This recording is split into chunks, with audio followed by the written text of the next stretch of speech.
was Treasury Secretary Janet Yellen yesterday calling on moves to raise taxes on what she calls high earners and corporations in order to pay for President Biden's agenda and more social spending.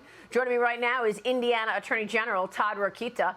AG, it's great to see you this morning. Your reaction to what you just heard from Janet Yellen. And let me just point out, we got higher interest rates, we got unemployment on the move, higher likely, and now we're going to layer on top of that higher taxes. What's the impact?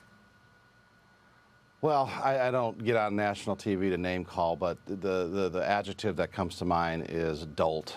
I mean, it's ridiculous to think that, and it's illogical in the sense that no matter how much you tax, not just people that they think aren't paying their fair share, but all of us, you're not going to be able to pay for the spending that's going on. The majority of the spending that's going on is being paid for by debt we're issuing that are going to be paid by our kids and grandkids. And so it's really dishonest, in addition to being stupid, what I just heard. Yeah, I mean, that's why I said the Journal's op-ed today was so spot on. I thought, I mean, U.S. inflation was homegrown. All of this spending sent it to 40-year highs. She's talking about this great economy, and she misses the fact that, we actually are in a contraction. Yeah, the economy contracted the first half of the year. This focus on ESG, AG, I want to get your take on it because you recently issued an advisory opinion assuring Indiana's public employees and retirees' investments will not be based on environmental, social, and governance known as ESG factors. Tell me more about that and give us the risks to ESG. Yeah, so in addition to the inflation that's going on, the higher prices that we're all paying that you just mentioned, that now the taxes that they want to take from us, we have this woke capitalism. We have these investment managers who are in charge of trillions of dollars of our hard-earned savings, our hard-earned money, and they want to gamble that away on an expensive experiment in their leftist ideologies. When they should be focused on their sole fiduciary duty, which is to return a financial return, to maximize a financial return. That's their job. That's the state law in Indiana when it comes to our public investments, and it's great for any manager. It's great advice for any money manager, even if it's a private investment.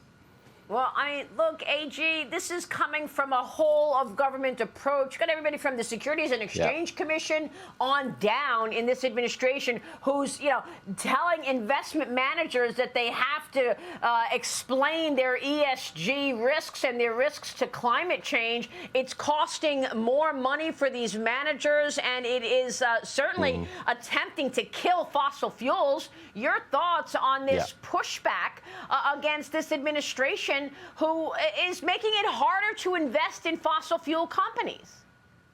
Yeah, well, it comes back to, and it's why you probably have so many attorneys general on your show. I mean, we become the first line of defense using the court system to try to stop this craziness. I don't deny the fact that BlackRock and other executives are going to maybe get rich off this, or that there might be a short-term bump in the value of a company's stock because of their because of this risky gambling that they're doing. But over the long haul, when you're dealing with other people's money and trillions of dollars of it, nothing beats and nothing maximizes return than the sole interest of maximizing your financial return. And that's what, it's not a new concept, hundreds of years of statute and case law says that your duty, your fiduciary duty, is solely the financial return on an investment, not any kind of woke ideology or other kind of expense or gamble to satisfy your politics. Yeah, and I'm glad you mentioned BlackRock. That is the right name to mention because Larry Fink, who runs BlackRock, has become the ESG police, and he's not going to invest in companies that don't go along with that.